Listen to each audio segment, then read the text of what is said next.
Hello, everyone. Welcome back again for the third time. Um, my name is Apostle Aladdin. We've already done an introduction a couple of times now. On this live stream, I'm taking calls from Muslim and ex-Muslim women. Unfortunately, it's been several times where we've had very disgusting people trying to um, put very graphic and bad images on screen. If that happens again, I apologize. I'll make sure that doesn't happen, but it's very hard to stop um, a certain group of people from acting a certain kind of way. So, not to let it sour the entire live stream, I will cut the previous live stream and upload it soon. And I'll continue to take callers from, people who are still in queue. If you would like to join, link to join is in the live chat. Yeah, I'll just stay quiet for now. I'll take the first caller. The first caller is T-Rex. I hope you're ready because I'm adding you in 3, 2, 1. Hey, are you real? Hello. I am, for now. For now, yeah. Happy to hear that. So, I don't know if the other callers that were before me have had a chance to join. So, Let's just assume that you're the first one in queue now, so we're just gonna start here. okay. Well, um, so I am both an ex-Muslim, but I'm also a trans female.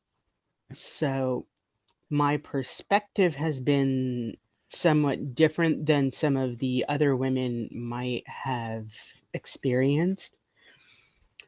And I sort of consider myself in a sort of joking way like a daywalker, where I get like the treatment of men, but also not. Um, and I wanted to talk a little bit about the role that Islam kind of played in my life, because Islam very much appears to be this outwardly accepting, guiding religion that kind of tries to bring everyone to the right way of speaking, when in reality, it's almost entirely about control. Mhm. Where in where it doesn't want to guide you to what it considers the right path, it wants to drag you there kicking and screaming. And that sort of mentality very much bleeds into the way that Islam encourages parents to raise their children. And one of the real big problems that I've seen with that in the past is that you'll have parents who, you'll have parents who are perfectly nice, loving, and accepting of their children. And they'll sit there and act as if the bad parents are not representative of Islam. But the problem is that Islam enables those bad parents by codifying and endorsing their actions. You have so many people who are encouraged to remain silent or to accept poor treatment because of the justifications that the parents get from Islam. And by proxy, the justifications those people get from their communities. And a lot of, there was the caller before me Ufumi, who was a convert and got a tremendous sense of identity from religion. And the way I always viewed it was that I never got a chance to figure out who I was because Islam was so busy strong-arming me into who it wanted me to be. And I never really got a chance to explore who I was, explore what makes me happy, or really kind of develop my own dreams because I was so terrified of what the community backlash would be, and the backlash from my parents, and the lack of support I would get for being willing to defy my dad. And it felt like a prison, like just a gilded prison, where I just I was very performative my whole life. And to some extent, I had Stockholm syndrome because I still felt like Allah was out there looking out for me. But then I had compartmentalized all of these restrictions and rules, and basically basically the religion telling me that the person that I was not good enough, and to a certain extent never would be. And I grew up basically being told it's fine. Allah gets, yeah, everybody's worthless in the eyes of Allah. It's not just you. We're all Allah's slaves. We should all be grateful that a being as immense and amazing as Allah deigns to give you any attention. He freaking made us. And he's responsible for our existence in more than one way. And I think the biggest game changer for me was realizing that Islam teaches people that they're not allowed to hold their superiors accountable. Kids are not allowed to hold their parents accountable. Parents aren't allowed to hold their imams accountable. And imams and everybody, no one's allowed to hold Muhammad accountable. And beyond that, not a single soul is allowed to hold Allah accountable, because each person is higher up on the hierarchy than you are. And my question was, why not? If they're that much high up on the hierarchy, aren't they responsible for our well-being and safety? If someone has, with great power comes great responsibility. So wouldn't Allah have the ultimate responsibility? And when I started to realize that Allah was responsible for the fear that I felt of him, it kind of started to fall apart for me. And I started to realize how much of who I am was abused and suppressed by Islam, and by extension the family and the community. And I think it's a thing that's very underappreciated and underlooked, which is the people of the Islamic community may not all abuse their children, but they turned a blind eye to that abuse because they think it's acceptable, if not distasteful. And if you can have a religion in which you can say, oh yeah, that guy slapped his child 3 times in the mosque, but he's a very namazi guy. Or he doesn't really care about the dunya. He's a mu'min, so it's fine. Or yeah, no, he beats his kid, but that's okay because he's just strict. When if you took that same logic and applied it to anyone outside of the religion, you would call them a monster. It's just one of those things where I think Islam shouldn't be justified and defined only by the best of what the people are. It should also be defined by the worst of what it allows. Because a morality that is meant to inspire all of humanity to be their best versions of themselves should demand that people be the best version of themselves. Sorry, I kind of went on a rant. I had a lot of frustration. Kind of up a little bit. No, I was with you. At what point did you realize that? At what point did you realize all that in your life? So it wasn't until I actually started deconverting, which ironically was for the dumbest reason imaginable. I'm sitting there walking home senior year of high school, and I was hungry. And I'm like, you know what? I wonder what a hamburger tastes like. Because I've never had one. At least one from a fast food restaurant, because that's all haram. It's not zabiha. And I remember hanging out with white friends all the time and thinking, and never having the desire to try any of that stuff, right? Like they would ask me, haven't you ever wondered what a pepperoni pizza tastes like? I was like, no. But just one time, I'm like, you know what? I wonder what it tastes like. And then I'm sitting there arguing with myself, trying to convince myself not to do it because is Jahannam worth a hamburger? And then I told myself, you know what? I'll just make dua, Allah will forgive me. And it kind of hit me at that point. Like when I realized, like there was the voice in my head that said, fear Allah. I realized I didn't. I was just making excuses for something I was going to do anyway. If I really feared Allah, I wouldn't be arguing with myself. And when that kind of, when I started to realize that Allah was the paper tiger, I kind of just fell apart. Like everything kind of shredded. And I thought, you know what? I'm just going to be agnostic. And the longer I remained agnostic, the more I kind of deconstructed and took apart all of the ways in which Islam was manipulative and oppressive to me. And again, that's not to say that there aren't plenty of great Muslims, but I would argue that some of those Muslims, if not all, are not made better by their religion, but are in spite of it.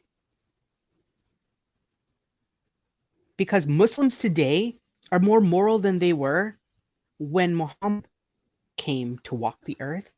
And if Islam were true, that wouldn't be the case. Yeah, I mean, if Islam is true, then acting exactly like Muhammad would be the best way to act all the time. Right. Yeah. But we as people have discovered that it's not okay to beat your children because it causes them harm. It's not okay to murder apostates because everyone has a right to be alive. It's not okay to discriminate against people because of their religion. You shouldn't be ordering them to pay jizya because sometimes people can't choose where they live. And Islam should have been the one that told us all of that stuff. But instead, we're told, if you don't kill a cow, drain all of its blood, and sacrifice it in the name of Allah, that's vastly more important than don't own people as slaves. Or parents, don't abuse your children. I was told that Jannah is under my mother's feet 3 times. We were told to obey your parents. But the only admonition to beating your children in Islam that I remember was Muhammad saying, don't beat your children in the face.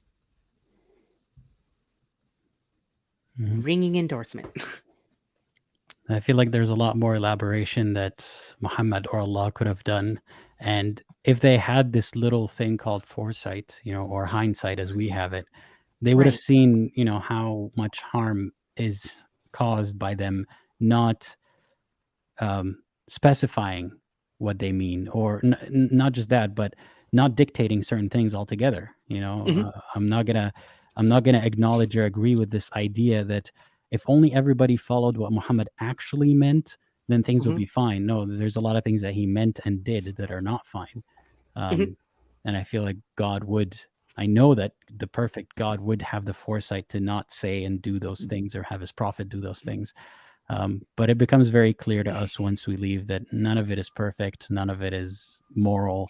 None of it is moral, but a lot of what we think is not moral actually isn't. And we don't have to figure out how to make it moral anymore. Right. And I also don't want to say that we should, again, just be defining Islam by its worst participants per se. I do think that should be taken into account. But what I mean when I talk about that nuance is we should define Islam by what the worst thing it allows people to do. Mm-hmm. Because if you have a bunch of people who call themselves Muslims and do stuff like eat pork and say, do stuff that is explicitly haram, I would argue we shouldn't define Islam by that. But if you have someone that beats their child until they bruise in the ribs, as long as it's not the face, Islam allows that. We should be able to call that out. And I think that allowing the problem is that I think that the fear that Islam puts into people and the fear that it runs people with dehumanizes them a little bit. And it makes it easier for Muslims to dehumanize everyone else. And I think that's a big problem with how they treat non-believers. Mm-hmm. because for someone who is, say, a conservative Muslim, I'm not going to put words in the mouths of all of them, but I would, at least the conservative Muslims that I know, an apostate is subhuman. An apostate isn't even worthy of learning the truth of Islam to then go to Jannah, because you had that opportunity and you squandered it. So they're not worthy of love. Or for someone like me who is a trans person, I'm deserving of death. I'm deserving of hate. I mean, when I was a kid, I had actually gotten nail polish on my fingers just because I thought it would look pretty. I went home and my dad beat the life out of me. And then he told me to go make namaz and pray to Allah for forgiveness. When I was 14, I started getting my first, mustache hairs, and I was like, hey, I'm an adult now. I'm going to do adult things. I'm going to shave. And predictably, my dad beat me again, because your mustache hairs and your beard hairs are Allah telling you that you're a man. Are you not?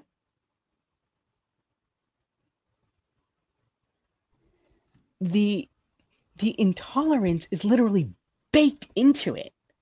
And if I can't look at the religion and look at the imams and the community and have all of these people standing up and saying, no, Islam says that what you're doing is wrong because of this specifically,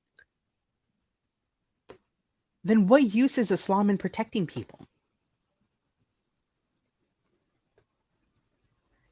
And that's something that I really think that we need to put more out on the forefront, because any person,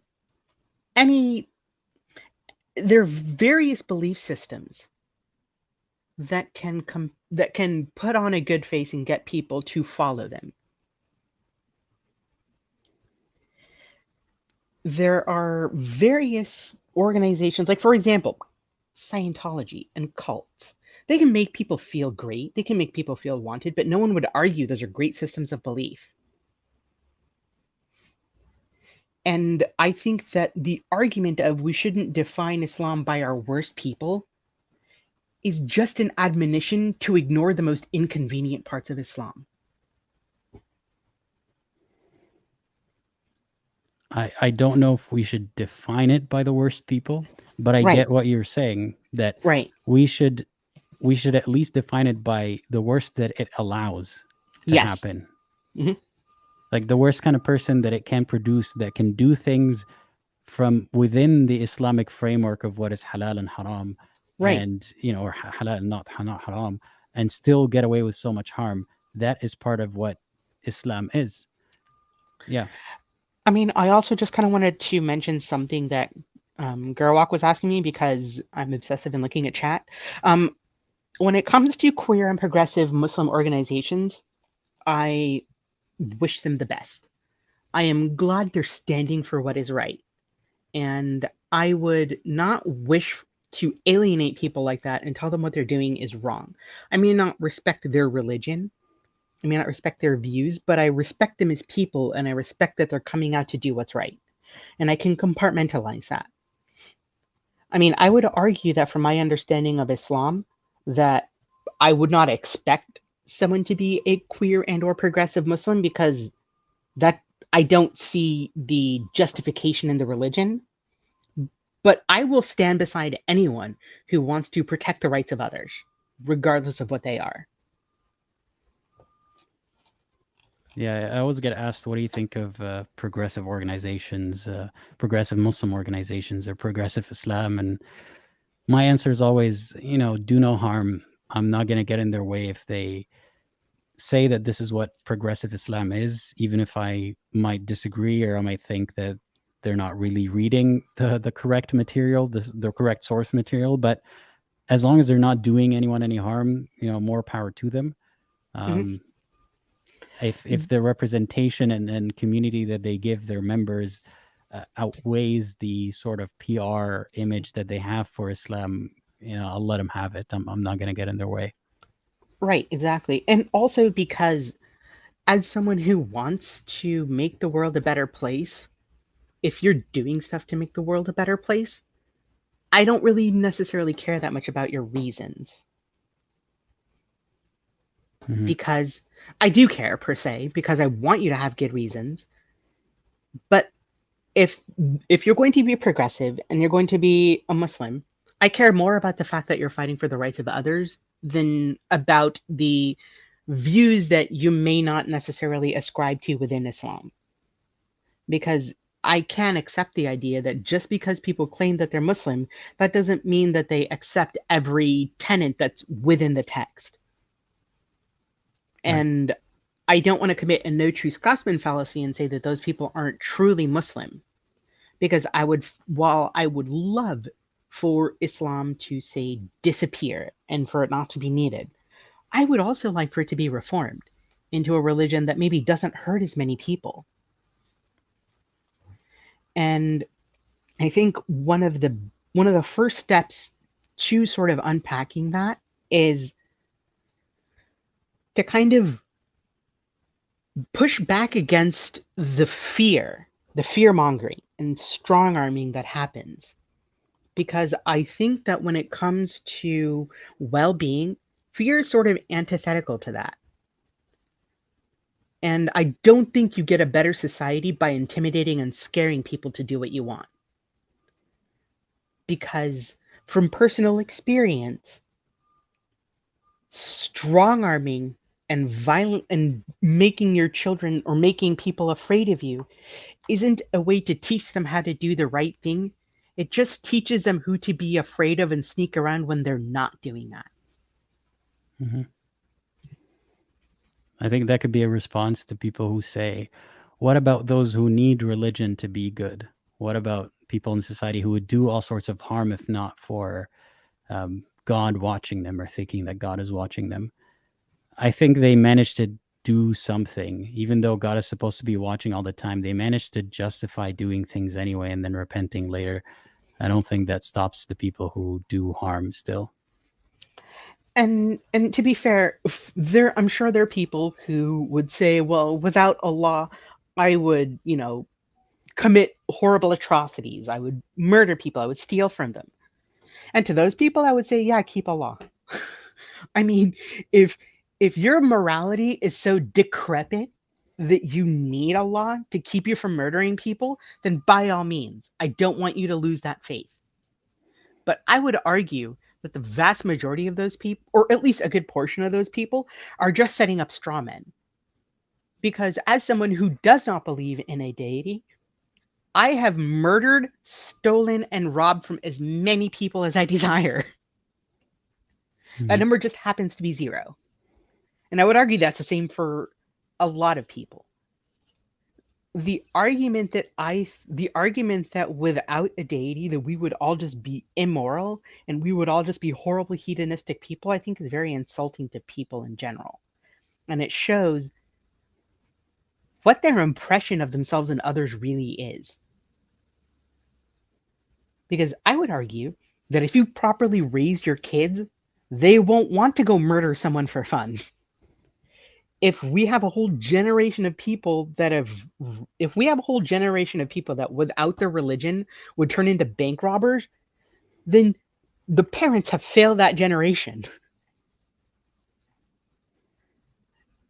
I guess that's part of it too, is parents relying on religion or on God as like this invisible nanny that's always keeping an eye on the kids to make sure that they behave right.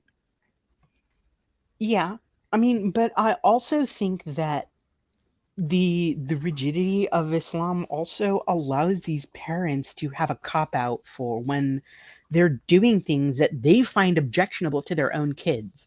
They can still feel like they have the moral high ground. Like, well, it's sort of like the way I look at it is sort of an ends justify the means situation of, yes, I'm doing this thing that my child doesn't like, but I'm bringing it more to Islam. And look, Islam actually even supports this kind of behavior. Mm-hmm. I mean, Allah threatens people with Jahannam. I would imagine that a loving deity wouldn't need to threaten anyone, but the ends justify the means because he wants us all to go to Jannah. Hmm. And or this idea of where where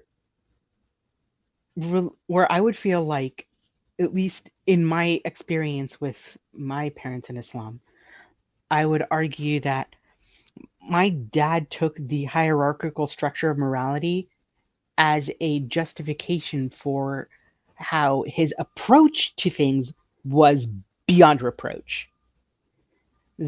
Well, you're beneath me on the totem pole, therefore, you're not allowed to question my morality. I know better than you. I mean, Like, it's very telling that when you want to talk about anything in Islam, um, outside of the context of family matters, even a lot of believers will often ask you, what would they would bring in an example or some kind of analogy that involves a dad or something. They would say, would you talk to your father that way? How would you feel if your son didn't acknowledge you or didn't respect you? They always think of it as a father-son relationship where the father is an overbearing asshole who beats his kid, and they think it's right. fine. And they use these as examples to tell you, well, God can do whatever he wants to you because if you give lip to your dad, he can beat you. And doesn't that make sense? Therefore, what Allah says makes sense. Yeah. Yeah. But it's also viciously circular because then when you're like, hey, look, why are you beating me? You shouldn't be doing that. They're like, well, Allah can do it. He's said that's fine. Mhm. And so that's sort of it very much sounds like the the framework that's supported is one that very much encourages people to fall in line and not ask questions and just do what you're told. Mhm.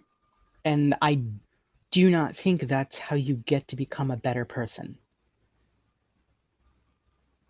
I And it agree. was weird because when I was a Muslim, I used to be under the impression that Islam encouraged you to ask questions because it wanted you to verify it. But then when I started asking the wrong questions, that got to be really problematic. And it kind of, looking back on that, made me realize that if there are if there are if a belief system can survive asking any questions except the wrong ones, then it can't survive asking questions. Because every belief system can survive not asking the wrong questions. If I just ignore the wrong questions, I could come to the belief that that this entire universe was generated by the wish of a leprechaun. If I just don't ask the wrong questions. And so it just very much feels like, again, and I think I'm being a little bit circular here, but we should hold every idea that we have accountable,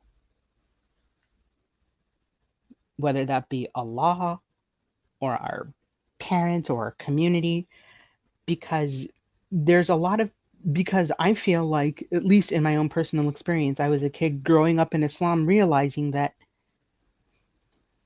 I was, even as a Muslim, I didn't have the same sense of Muslim and community identity that others might have had, because to me, the community was in equal parts my family and my enemy.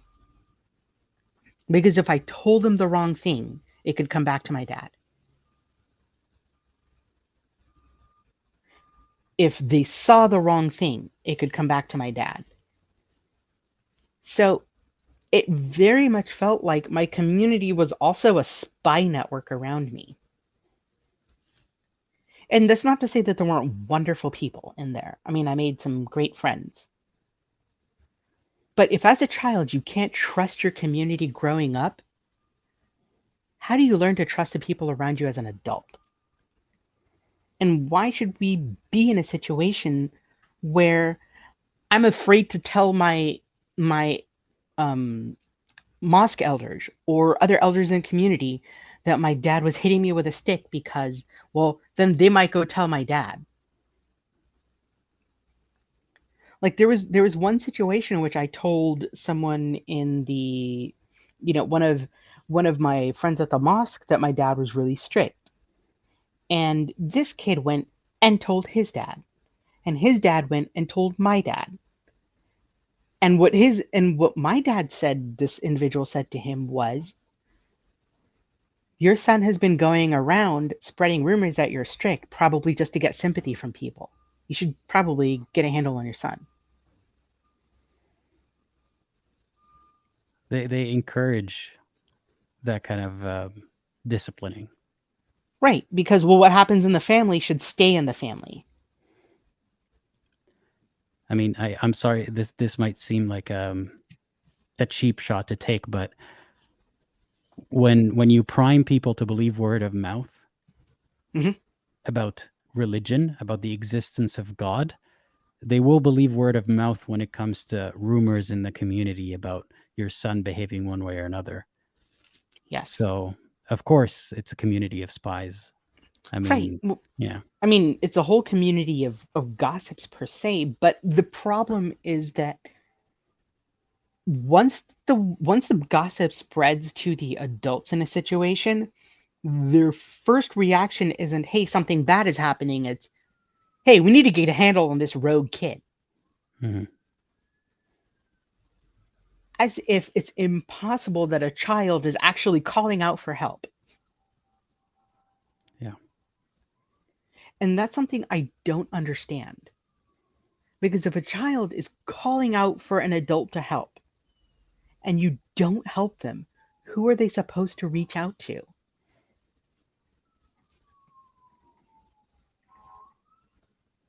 God. And yeah, I mean, but the thing is, if God cared, he could give the adult some guidance. I Mhm. mean, Allah has managed to give Hidayah to some of the worst people. I mean, Umar bin Khattab was a total jerk face before Muhammad made dua to Allah to bring either Umar ibn Khattab or I think it was Abi Lahab to Islam. And Allah picked Umar bin Khattab. But Umar bin Khattab used to bully the Muslims relentlessly.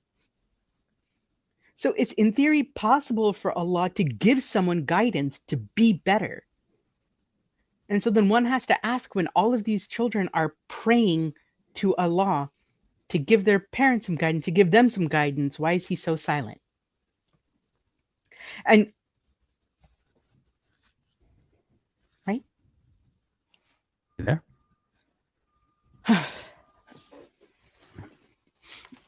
It very much feels like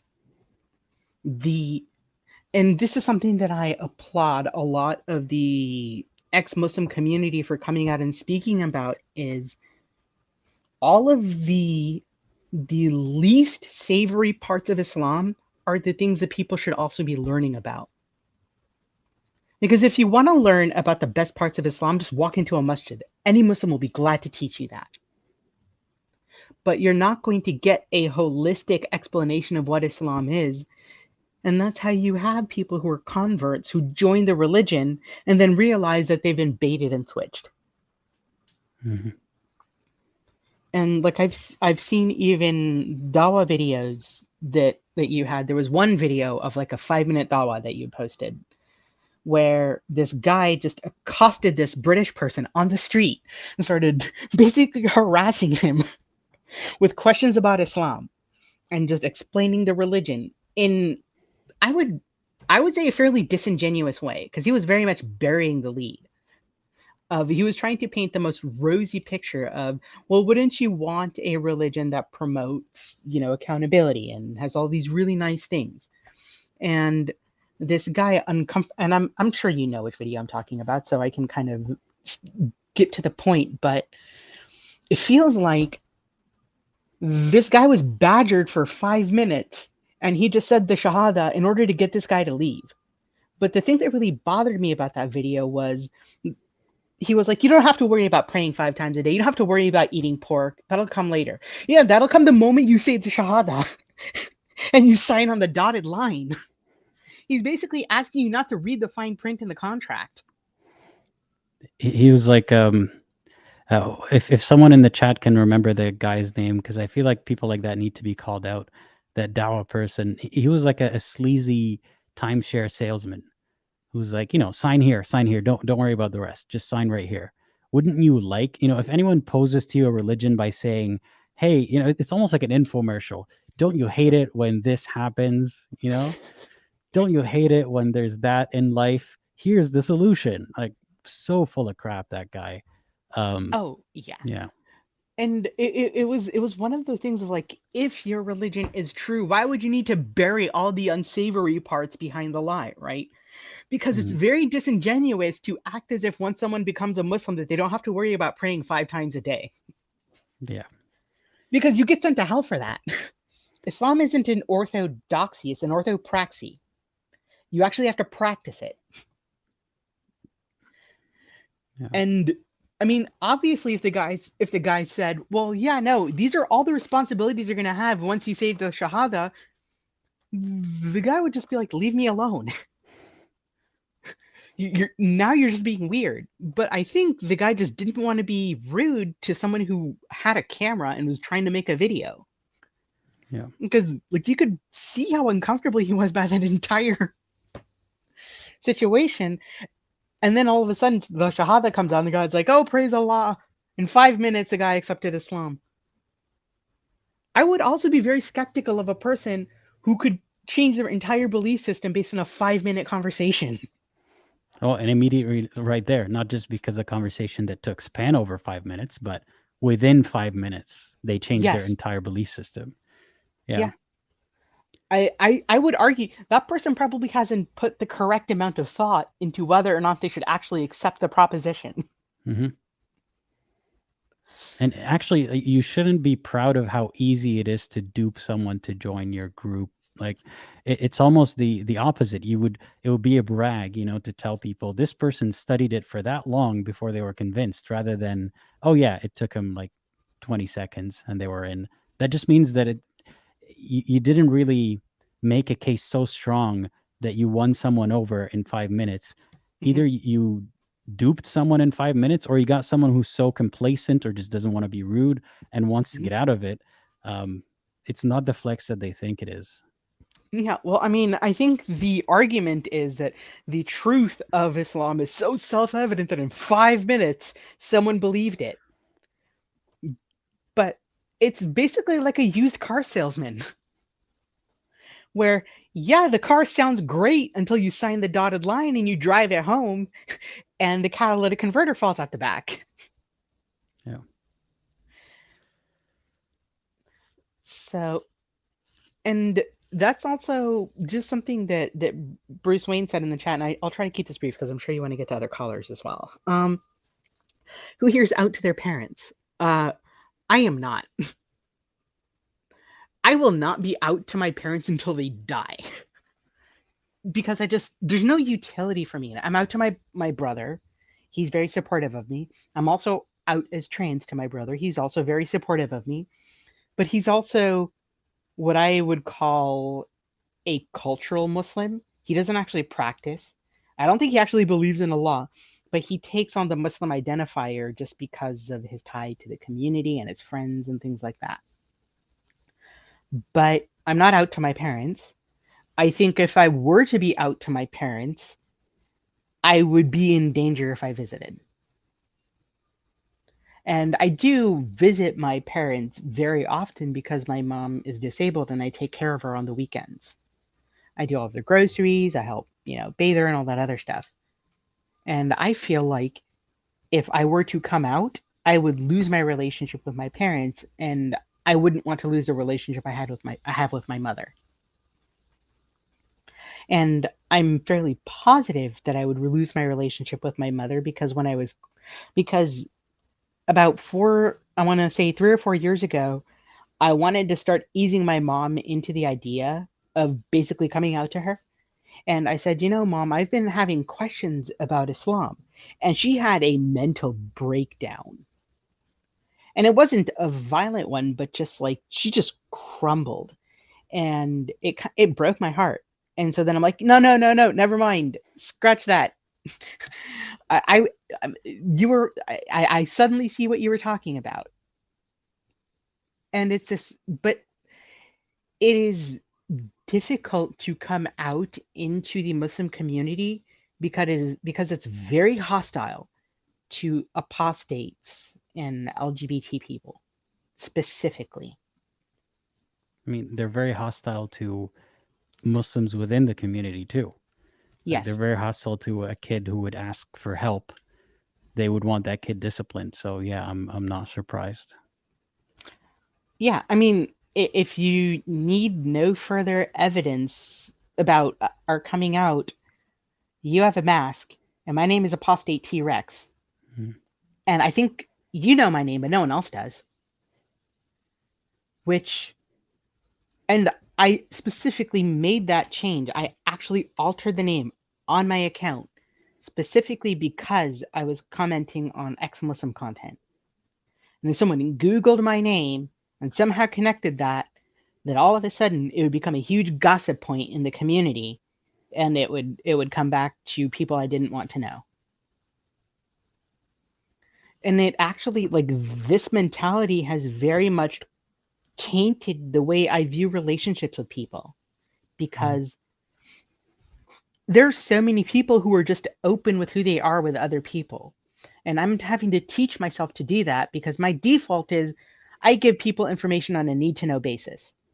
So there's so many people who are who didn't know I was trans for a while, because while I thought they would be supportive, they didn't need to know. Or maybe they might tell the wrong person by accident in good faith. So they don't need to know. Mhm. And the only people that I told were people I knew could keep it a secret. And it made me realize like how crappy a life that is for people to have to live.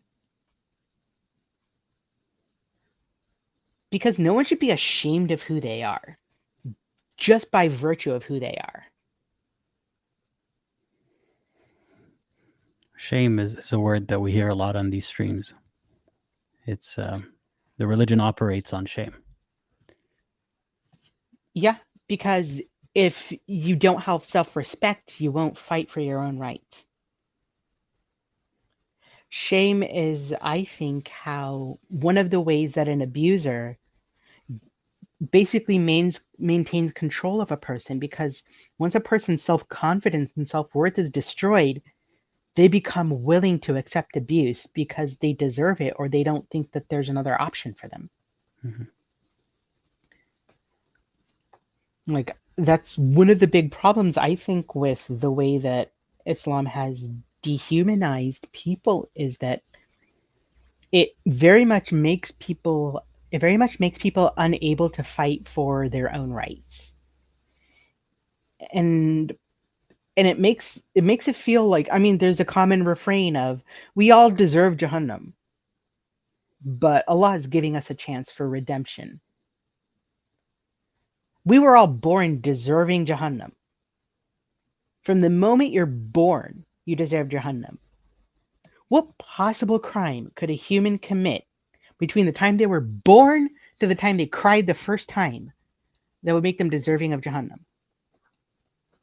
That's similar to the Christian idea of the, everyone is born with sin sort of thing. We're born flawed with sin. Right. Well, it's because Mm. they have to convince you that you need Islam. So if at any point you can say, yeah, I was a bad person, I worked on myself, I fixed myself, now I don't need this. Well, no, you still need it because you're still a shitty person. Mhm.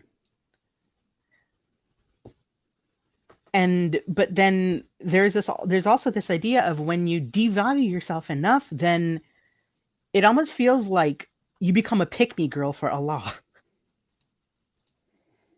where you do whatever Allah says just so Allah will notice you. So you Because Allah is a derive popular you kid. derive your self-worth from the worship and from groveling and from being such a good Muslim and Yes. demonstrating that. Right, because you're not getting your sense of self-validation and self-worth from you. You get your sense of validation and self-worth from what Allah tells you. Hmm. And that's why, like, there were Muslims that I spoke to that had genuine, like, that would go through serious depressive phases because there were moments where they would make namaz and they would feel euphoric and they would feel like Allah is communicating with them. And then there were moments where it just felt like normal motions. And then they would have these massive depressive episodes because they're like, well, Allah's not talking to me. Is he not happy with me? Hmm. Well, I mean, that it very much feels like the definition of a dependent relationship where Allah has made you emotionally dependent on him.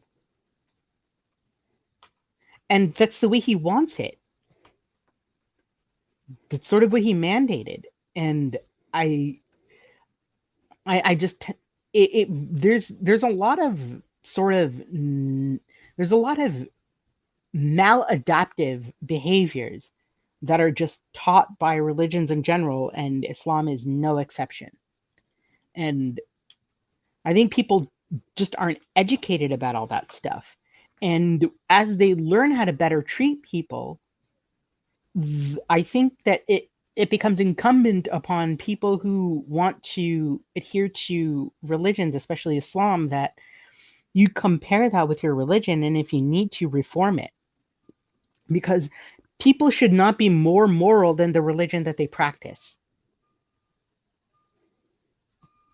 Than the god of that religion, than the icon of that religion, like Yeah, Muhammad. Yeah. yeah. And like you've made videos on Muhammad marrying and consummating a marriage with Aisha. And you have, like, if you bring that up to a Muslim, you get either denial or anger or some combination of both. And there's a lot more to Muhammad's flaws than just that. I mean, Yeah, Muslims have kind of hardened now to use the same language that Islam uses about non-believers. They've hardened their hearts about this whole Aisha problem. But there's a lot that, even in what you said, for example, what you were saying about community spies, you're worried that, people are going to say things and it's going to make its way back to your family. Muhammad himself did that in Surah Tahrim. hmm, There's a verse where he specifically said, Allah is basically saying to his wives, we're watching. The Muslims are watching. Allah and his angels are watching. So not just the community, but also invisible angels are watching. So we know everything. That's Muhammad was behaving in a very abusive way in many different examples. yeah. But it's hard for them to see it. Or I mean, like, even the more inane things, like when Muhammad released a verse in the Quran to get people who stayed too long in his house to go home because he didn't want to tell them himself. Mhm. He released a he and the way I understand it is you had Sahaba who would just come over after dinner and after namaz, hang around. And Muhammad wanted to get busy, and they were kind of ruining his flow. So he released so conveniently there was a verse in the Quran about not overstaying your welcome with a host.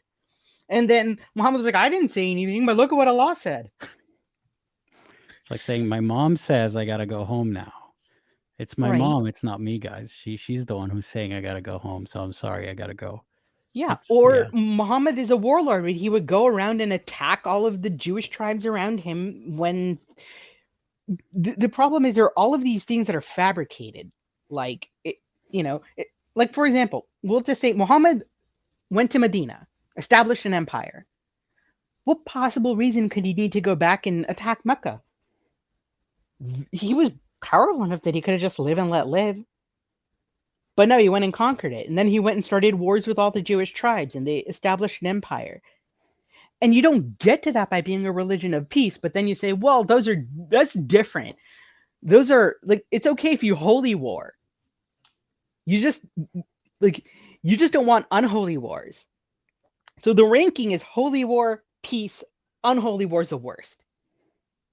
But if you're doing that, then you're basically admitting that Muhammad is a warlord when it suits him. And Yeah. then at that point, why bother arguing? I mean, if you're just a peaceful dude, except when you're not, then how is that any different from a person who's not peaceful?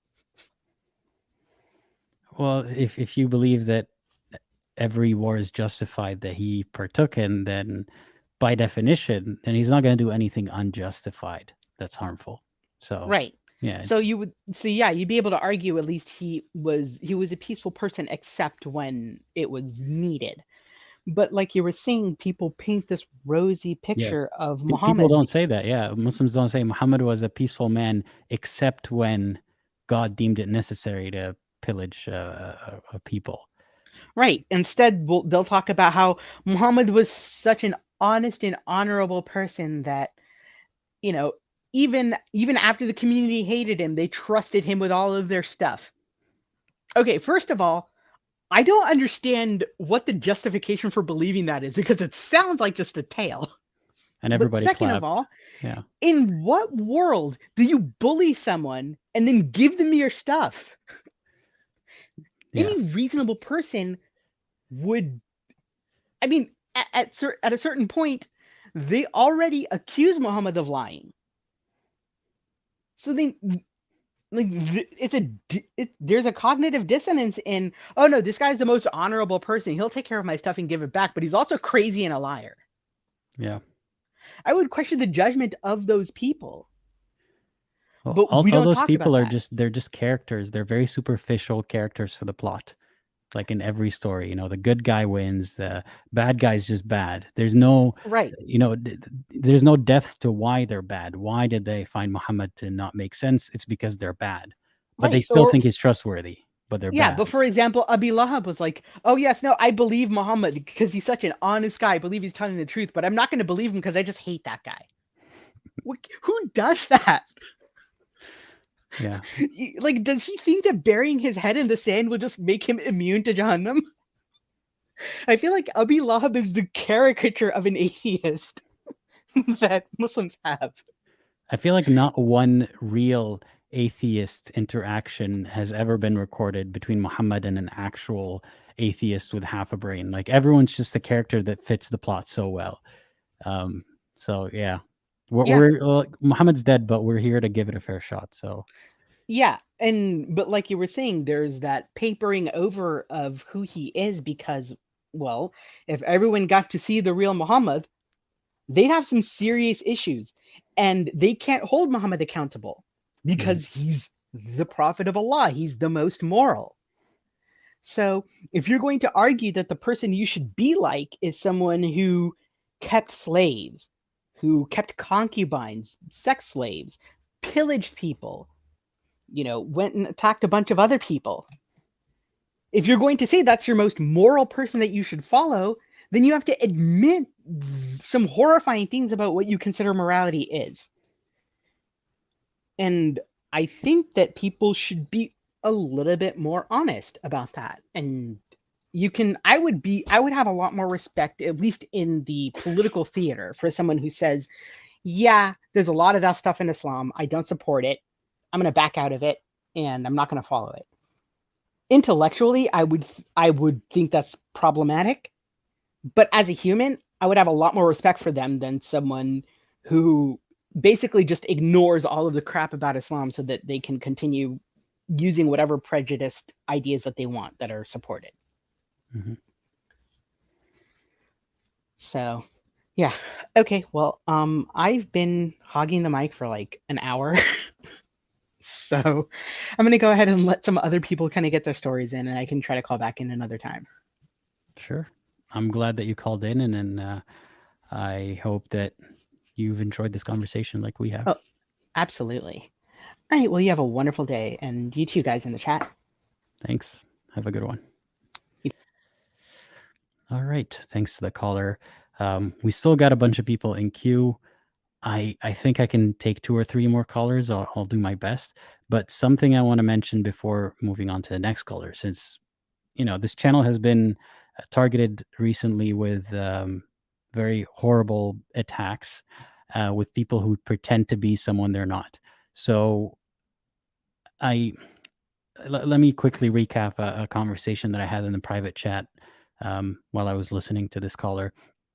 A a believer who wanted to join a man. He didn't know that the stream was just for females today, but he was really offended that he was traumatized by what he saw in the previous streams by the troll who put on, graphic images on screen. Um, and I apologize to anyone who's seen that. And he was focusing on what I could do better. And I'm going to try to not take it personally, but there are things I could do better to avoid that kind of thing happening again. He was saying how on Muslim channels, when that sort of thing, when there are trolls who try to pull such a thing, they screen people first so that doesn't happen. That's not necessarily a luxury that I thought that I had on this channel. Like a lot of the callers that we're getting today are closeted Muslim or ex-Muslim women specifically, who are very not keen on showing their faces, even if it's in private. I would assume that they have their reservations about calling in the first place. That a lot of people are worried about their voices being recognized, just their voices. And I even told people cover up your cameras just in case there's any glitch. There isn't, but just in case you're on the call and it accidentally turns on your camera, which never happens, but just cover up your camera just in case. But it seems like I'm forced to do some kind of verification before every call. I don't organize these calls in advance. I don't organize who's going to call in, who I'm going to take. It just happens on the fly, and it's just me doing it most of the time. So I think the system is going to be as follows going forward. There in the queue, there's a couple of people that I've already spoken to before that I know are real. They're not trolls. So I don't need those people to verify themselves. But there are some people who I have never spoken to before. I don't know if they're bad actors or not. So I suppose I will have a verification method where I ask the next caller to turn on their camera. You're not going to be on screen. You're not on live stream yet. I can see you in the backstage or back room, but everyone else cannot. It's just me who can see your camera. You just have to trust that none of it is recorded. I am not going to keep a record of any of it, but I would need the next caller to turn on their camera for a second and like do a signal or something that I specifically told them to, because a lot of these trolls are smart. They put a video of someone so it seems like there's a caller there. But unfortunately, I'll have to start verifying people one by one. So I and just a comment about that before I move on to the next caller. I'm not the one who chooses to turn on the other person's video feed. Like if I were to add a caller, unfortunately, the platform I'm on automatically adds them full, half a screen immediately. I try to not make that happen. So I'll try to do a better job. Maybe I'll switch platforms. I don't know. It's really annoying, and I apologize for anyone who's seen anything. Um, it's frustrating that why do they target ex-Muslim streams more than other live streams? Why is it? I mean, is it a coincidence that it happens to ex-Muslims more than other people, and especially on today's live stream, where do they not want to hear women talk about Islam? Is this what sucks about it the most? Because I have not been deterred. We'll continue having these live streams, and I'm only taking 2 or 3 more callers for the rest of the live stream. But on the next one, screw it. The next one's also going to be just for female callers, because if this is what's irritating them so much, then the next live stream, not the next week, that one's not going to happen, but the one after is just going to be for female callers, because a lot of people wanted to join today and they weren't able to because of all the interruptions. And I want to make sure that they're able to join next time, or some other people are able to join next time. But and if it really irritates the trolls so much to see or hear women speak about Islam, I'll make sure that that's exactly what they get. They have been underrepresented in this space for a while, so I'll make sure that the next maybe 2 or 3 streams are just going to be for female callers. So with that out of the way, I'm taking the next caller, Moon. Moon, you are next in line. If you're able to turn on your camera, again, I'm not going to add you to the live stream. Just turn on the camera and do a peace sign, so I know that you're real. Let me know if you could do that. If you can't, then that's okay. All right. Okay, perfect. seems like Moon is here and Moon is ready. So, without further ado, I'm adding you in 3, 2, 1. Hey, how's it going? Hi, yeah, okay. I was actually not that ready, even though I was waiting for hours. Um, so yeah, hi. I was I wanted to join a long time ago, by the way. I don't know why when I saw you posting about like putting a female stream, I thought that maybe it's a sign. Maybe it's my time. It's my time to call. Well, I'm happy that you saw that post, and I'm happy that you're able to join today. Yeah, so I don't know what to say exactly because I feel like I have a lot to say, but I also need to I need to go to sleep. It's like 1 a.m. So I think maybe since it's a female live, so maybe I should talk about that. But also I wanted to talk about the realization of suddenly you're realizing that you live in a cult. Because I also, the same as you, born in among Arab people where religion is something um, in the same level as tradition or identity. It's like the whole place. You don't even realize that there is something else outside. And I can't say from where I am, but it's in the Middle East among the uh, religious uh, countries, but I won't get my head cut off if I talk, but yeah, maybe jail. Anyways, Well, I hope that so doesn't happen, so we'll keep it anonymous. yeah, exactly. That's why I can't say a lot of details, but I think the realization struck me um, very late. I'm 25, but I even had like a girlfriend before, and we kind of broke up because it's haram, you can't do that and stuff. And I went along with it, even though I'm not that religious. But the second time I got in a relationship, I have a partner right now, my girlfriend. She's actually watching today, and um, this time I wasn't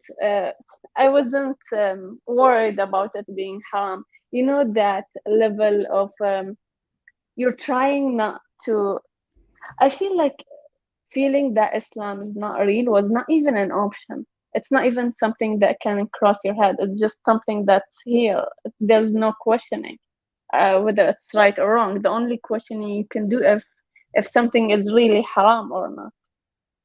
So yeah, I was very open-minded, and even me and my girlfriend, we share a lot of thoughts, and we were kind of those progressive Muslims that thinks that love is love, it's fine, whatever gender you are, and never in my life I would have questioned if it's real or not. It's just in whether it's haram or not. So after realizing me and her at the same time, kinda that was a big hit because everyone around you um kind of saying خليها على الله, Allah يرزقها, that kind of thing. It's everything. It's around you all the time. I never noticed that how much it gets you back, or how mm, whenever it's said, it's such a bad taste. Like when something bad happened, they would say خليها على الله, and not doing something about it. It never hit me like that. Um, and like seeing it everywhere, that's really weird, honestly. Because I was, you said earlier that you were watching the cult videos and like that, and they were really interesting. But when you realize you're one of these people, you're saying these weird talasim and acting these weird things, you're really like one of these video, and that's weird. I was even watching MLM, and they seemed like a cult, and Mhm. uh, it's so obvious, yet it's not. Because I watched MLM like a year ago before I realized all this. We live in a cult. So it's really weird laughing at these videos and how they could have believed such things when we're living in a fairy tale, like in even more obvious one, since we have we have such weird stories and fairy tales that I think I never believed in. I just, it's in another world where these things can happen. Such disconnection can happen because you can't really deny it. You just can, uh, like, say it happened because it happened, I guess. Mhm. And yeah, I think that's all I wanted to say today, because the realization that we live in a cult every day, especially for females, and how they can put themselves down just Mhm. because we can't do anything about it. This thing is haram, this is halal, and it's just like that. You can do, especially because my father is married twice, so my mother is not very fond of this thing of allowing to marry for halal or something. So my mom, even though she was religious, she's not now because of me. But even though she was religious, she was never fond of that. And all of her friends are like the second wife, or like the third or the fourth. So um, it was hard on her to tell them, it's not right, and they're saying like, well, what can we do? It's just halal. We can do anything about that. And I mean, it's for them, it will be a very difficult realization for them that, oh, I'm in a bad situation. I'm the second or third or fourth wife. This sucks for me too. Like they would have to acknowledge that for their life, so they don't want to mess with that. Yeah, exactly. And one of them, like her wife, her husband is like marrying and remarrying and divorcing and remarrying, and she hates that, but she feels like I can't do anything about it, and she does fight with him a lot. But it's halal. It's just I don't like it. Mhm. And that's I even was in such a situation with the hijab, and oh my God, the hijab. Like I never hated thing like that in my life. Like I hate it so much. I wear it till now because family and stuff. But uh, and it's been hard to wear it since you realize that you don't really need to. There is no jamra on every hair that a man sees, and I didn't believe on that for a long time ago. I was just wearing Sorry, it sorry. because I Let's pause on that for a second. There's no jamra on every hair. So for people who don't speak Arabic, can you explain to the people what you mean? It's about hell.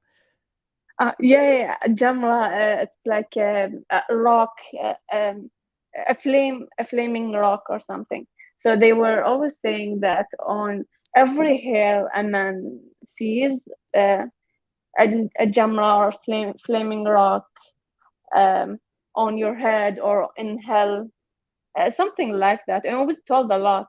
We thought like it was like something in the Quran or something from how much it was told, until Mhm. you realize it's a hadith and it's not even strong. It's a weak hadith. Right. For those who don't know, it's a lot of women were taught for every single hair that every man sees, you will be stoned with a hot, like jamra, like a hot stone, almost like a hot coal in hell for every hair. And you can see, how many hairs women have and how many men could see your hair. That's a lot of stones. Yeah, I love Jamal. And I really was. I remember once I was counting how many hairs I was like seeing that day, because it was like peeking out of the hijab. I was saying, "Oh my God, that's a lot. Oh, I'll have a lot to take." That Not it not is even really. for not wearing the hijab, but it's peeking out of your hijab, and a man could see it, so you could still get stoned while wearing the hijab. Yeah, yeah, it's such a shitty thing as well. Because they'll see it eventually. So it's peeking there. Sometimes it's suddenly and such. And they would say if it's by mistake, it doesn't count. But even so, you would be obsessive about how many strand of hair was seen and such. Mhm. And yeah, I didn't believe that a long time ago. I thought that I did, but it struck me suddenly that I was actually just wearing it for my parents and not really for Allah, even though I was still believing in Him and everything. But I genuinely thought I was uh, wearing it for them until I noticed that I don't wear it that much that strictly when my parents are not around. And I was thinking, why do I not believe in hijab? And I think that started spiraling on whether I believe or not in many things, like praying and such, because I stopped praying long time ago. And when I finally stopped, I gave up on trying to pray properly because it was such a struggle to pray 5 times a day and such. And when I sat with myself and I was like, okay, you can't do that. It's not for you. Maybe try to compensate on other things, try to be better in other Islamic things. But for praying, you can't do that. Khalas, scratch it. And I think I felt a lot happier, and it was a good thing that even though I was a Muslim, I was in peace with not praying. And I remember how my parents reacted because they were trying so hard with me to get back to praying. And they're, and I love my parents. They're not that strict of a household. They know I was not that good with praying. They tried to encourage me, and even though I stopped years ago, they did not do anything about it. They just see it, and Allah yahdik, and maybe one day, and that. And I told them face to face, I've never felt in peace since I realized that I can't pray. And they get shocked here and there. But yeah, that's the truth. Of course, I can't continue and say the rest, but recently it's been a lot better since I feel like kind of the whole family is getting out of it. I mean, my sister, my brother, my mom, even. So it's getting better.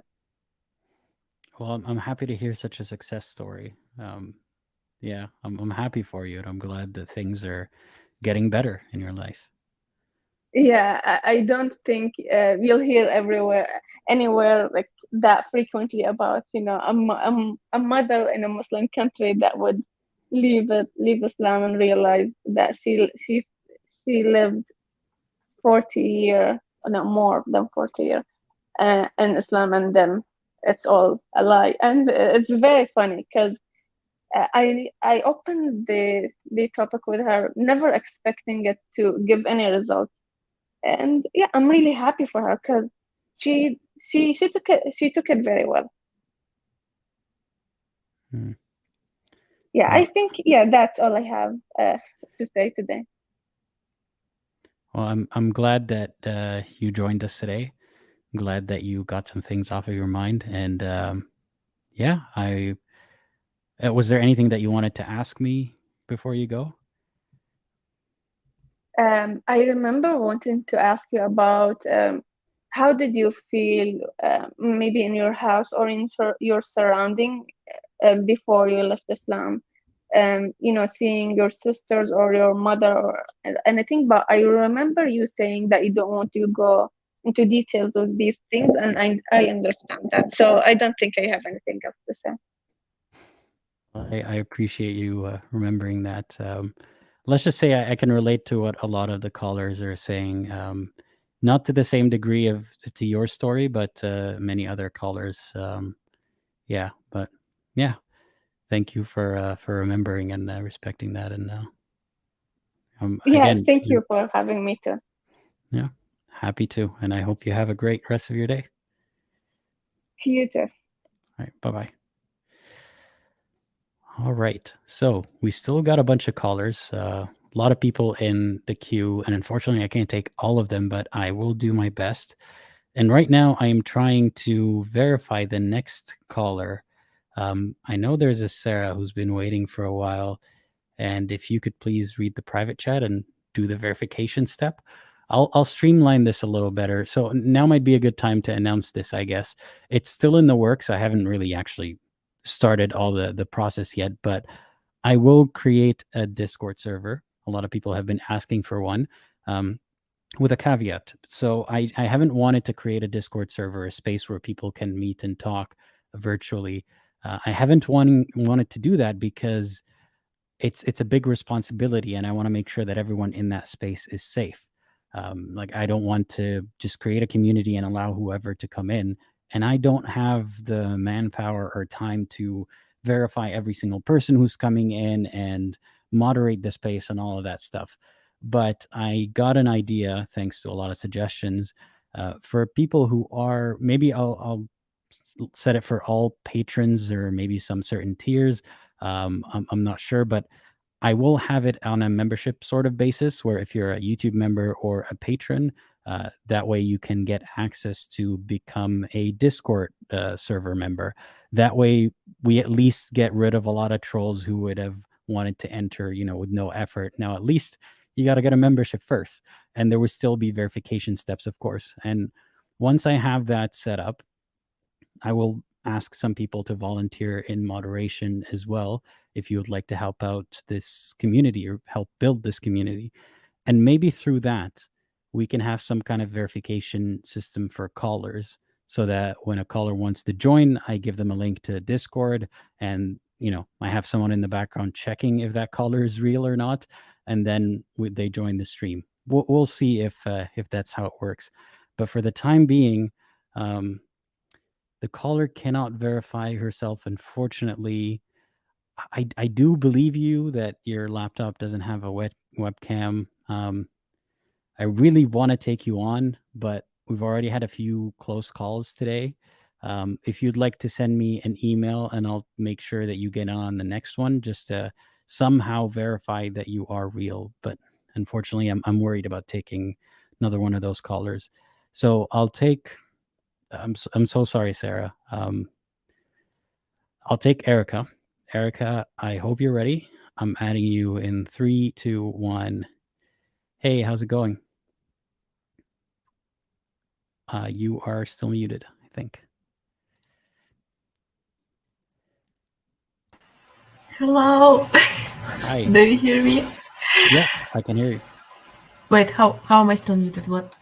No, you're fine. There's a bit of a delay, I suppose.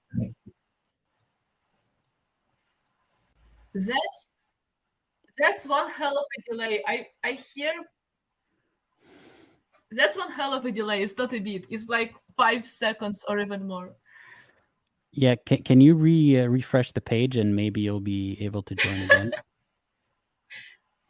All right, let's try this again. Just refresh the page and join the room again, and then we'll try to add the caller again. We still have a couple more people in queue. And I haven't been paying attention to the live chat as much today. Sorry, I'm a bit all over the place, as you can imagine. I'm trying to figure out how to handle the live streams now. Leave it to some people, to ruin the fun for everyone. But it's not ruined. We're still here. Let's see. Erica, can you hear me? You are muted at the moment. Hey. Hello? Hi. Is it playing in real time? I can. I'm not muted. It's a delay again. Yeah, I'm sorry. It's not working out today. So No, it's not playing in real time. we're trying, but it doesn't seem to be working. Okay. All right. Well, next time Erica's going to join. I'm sorry, Erica. Yeah, it's just not a lot of Sarah is now trying to verify. I don't see anything. I see a black screen, so I can't verify Sarah. Let's try again in a second. Lots of technical difficulties today. I wish I could afford to hire someone to handle the backstage, but not only can I not afford to hire someone at the moment, but the way that I schedule these live streams, I can't just tell someone, hey, I want you to be free every Wednesday all day, just in case I have a live stream at a certain time. So at the moment I have to handle everything. Sarah, no, it's still black. Okay, I'm going to take a risk. Hey, are you there? Hey, it's Sarah. All right, you're real, I think. Say something.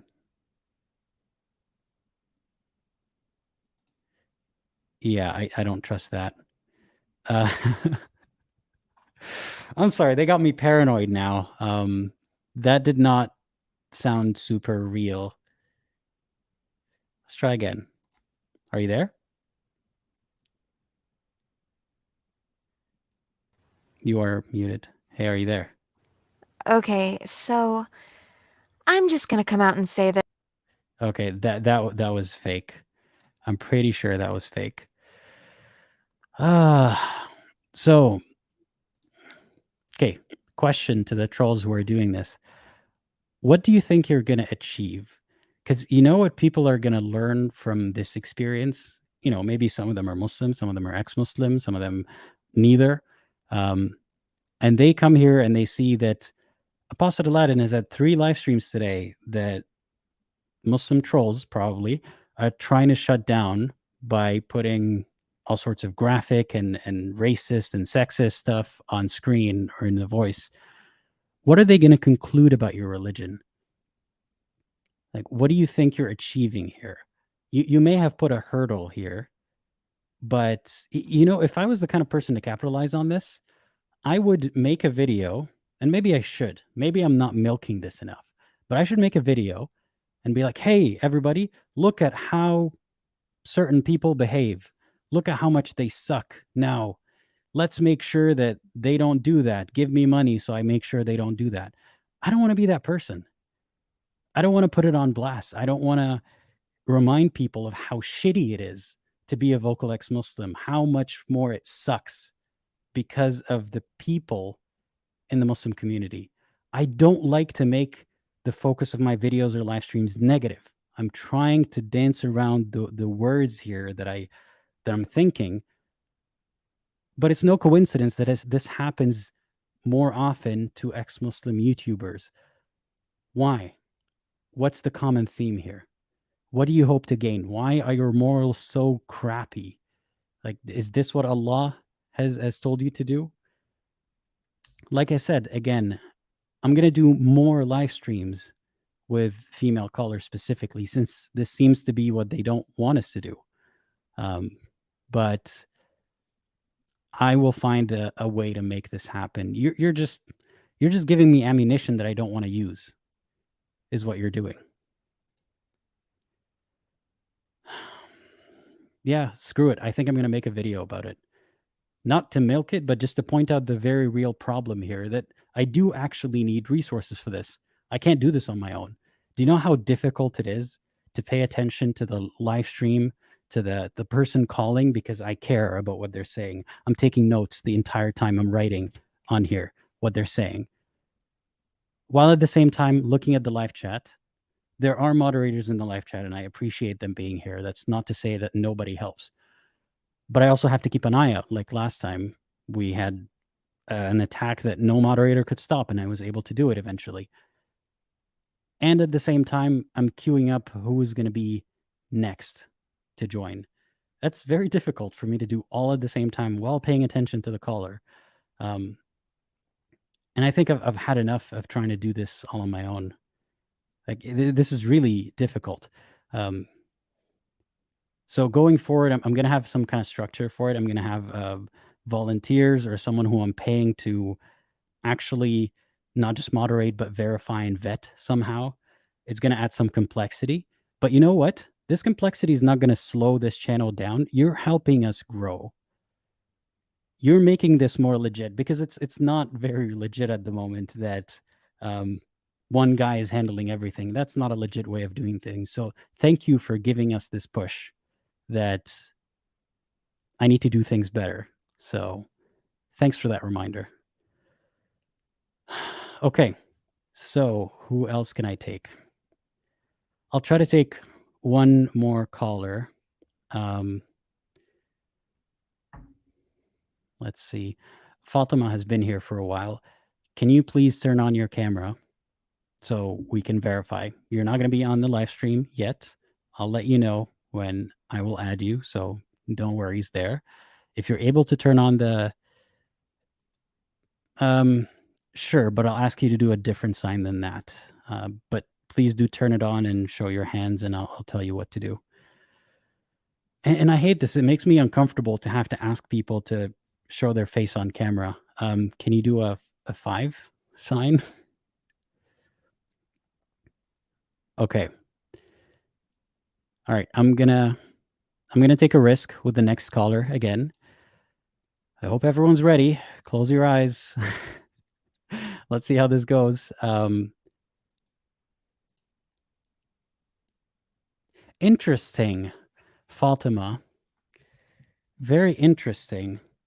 Why is Fatima, when authenticated with YouTube? Let me show you guys this. We're still dealing with the same bullshit. All right, let's make this a little fun. Let me show you what I'm dealing with right now. Okay, so this is Fatima, actually. This is Fatima. How interesting. Like the amount of ammunition that you guys are giving the people who you keep saying the Islamophobes, the people who are racist, the people who hate Muslims, and so on and so forth. You're giving them so much ammunition. Like, you know, all that stuff that you hear on someone like Christian Prince's live streams. Well, without, I don't know, what are some slogans? Like, there are a lot of bad slogans that involve very derogatory things about Muslims, and they say that there's no honest Muslim, and so forth, and so on and so forth. You're giving them that kind of ammunition. I'm here doing the opposite.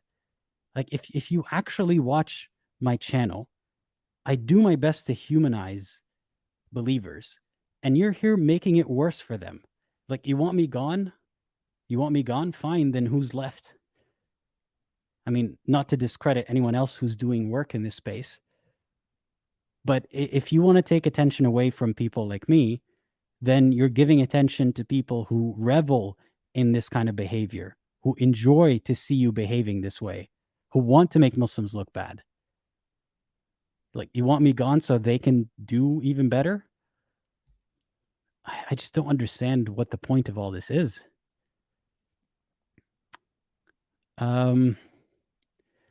Let's see.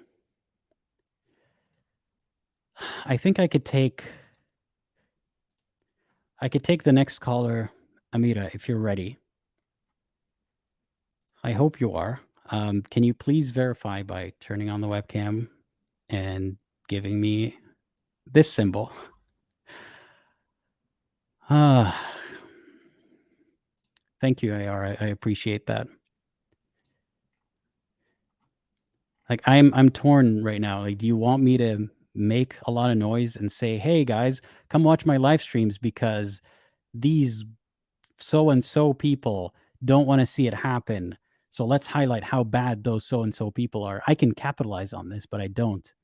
But is that what I have to do? It's frustrating. Amira, I hope you are still there. If you're not, that's fine. Just, I want to clarify a comment here. I'm not Saudi. Like I said before, I grew up in Saudi Arabia, but I'm not Saudi. I don't want to get, you know, unalived. Okay, so no luck with the next caller. So we do have Sid. Sid, I hope you're ready. Okay, yeah, Amira might be real, but is unable to join. No worries, don't worry about it. Not taking it personally. Sid, let me know if you're ready. I'll read some comments in the meantime. Altera says, they're trying to roll you up and it's a sign that the channel is growing. Yeah, yeah, thank you. Amber, thanks for becoming a member. I appreciate it. Can you just not show their cam or something? Oh, for technical reasons, it's out of my control. Well, Sid is ready. I hope you're ready. I'm adding you in 3, 2, 1. Hey, how's it going? You are muted. Sorry. Hey. Hi. How are you? I'm good. How are you? I'm fairly okay actually.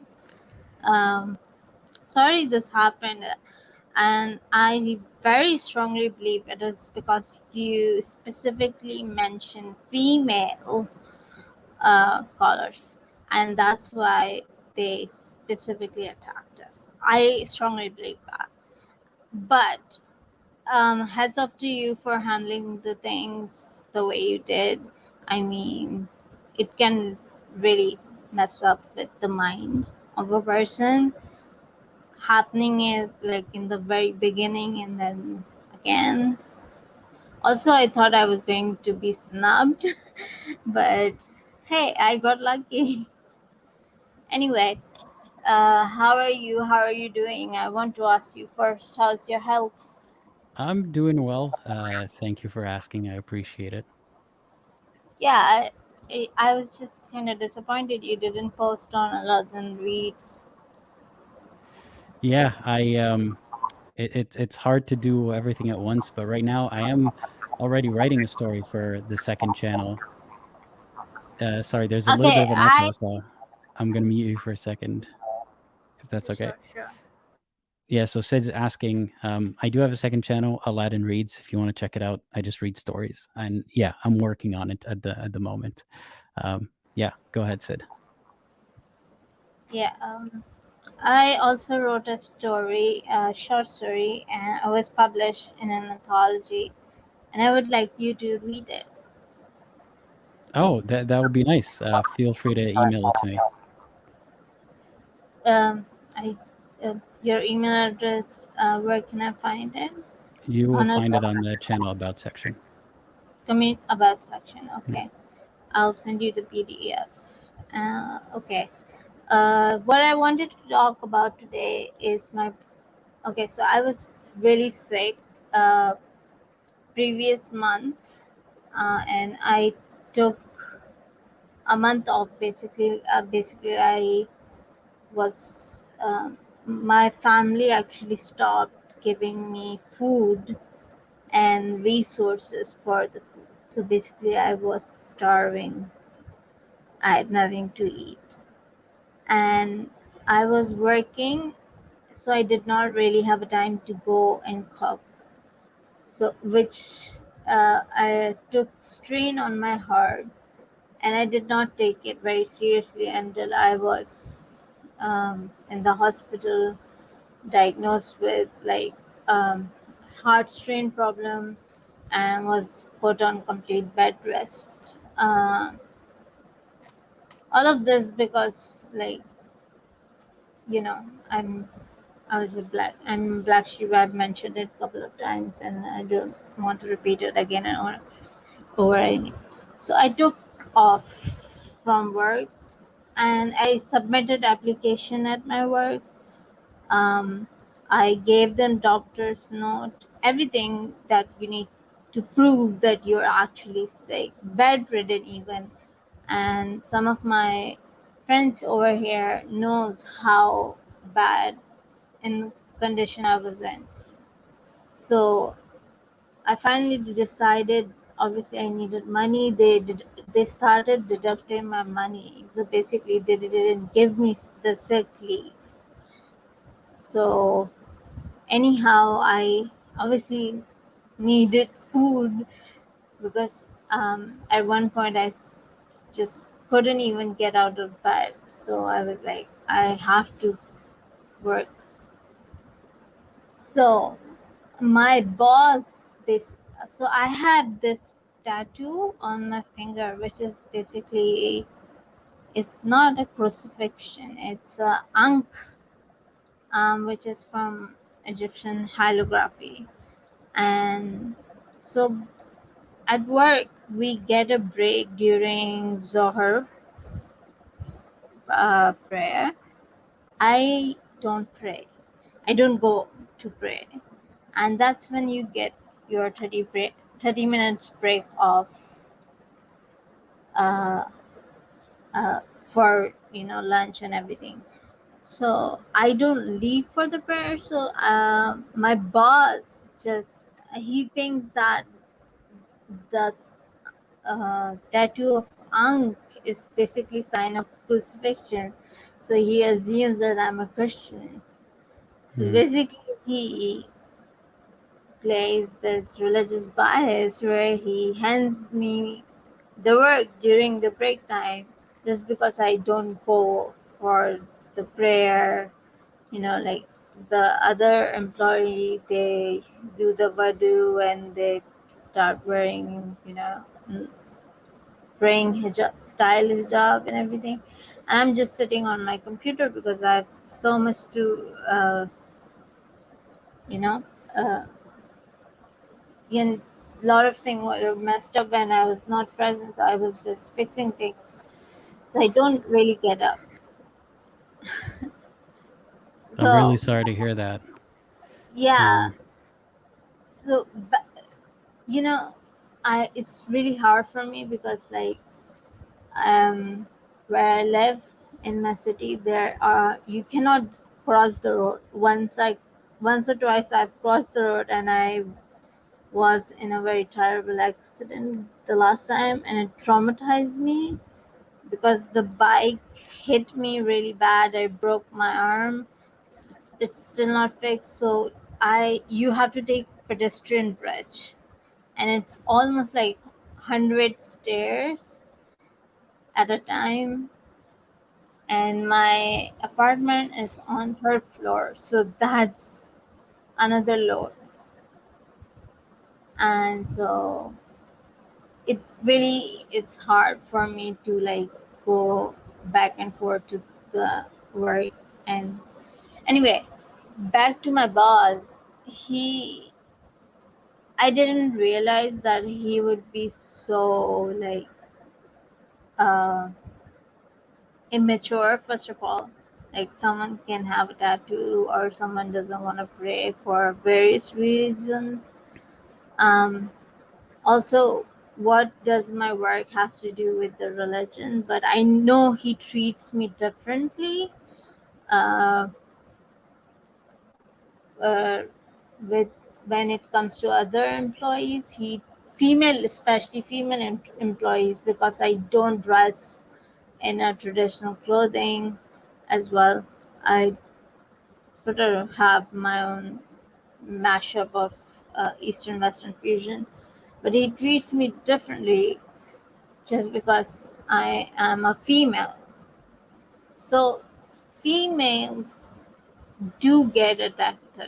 I, I'm not saying males don't get attacked, like, but females are like, the men thinks they have more power over us, especially if you're different.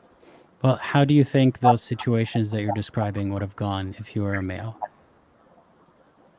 First of all, there are males who actually dress in a really tight shirts, button ups, and like literally like their figure is accentuated, and sometimes they like behave like, I don't know, like wild animals. Like sometimes they're like, I even see them, uh, you know, itch. If they have a itch in their private parts, they would just rub it out in a public, and the boss would see it and he wouldn't just say anything because like boys are boys. But one time I just like, there was a gun and everyone putting on their veils. So I don't know, for random some reason I also put a scarf on, because I have to take a scarf or a veil. Otherwise, I would not be allowed to go out of my house.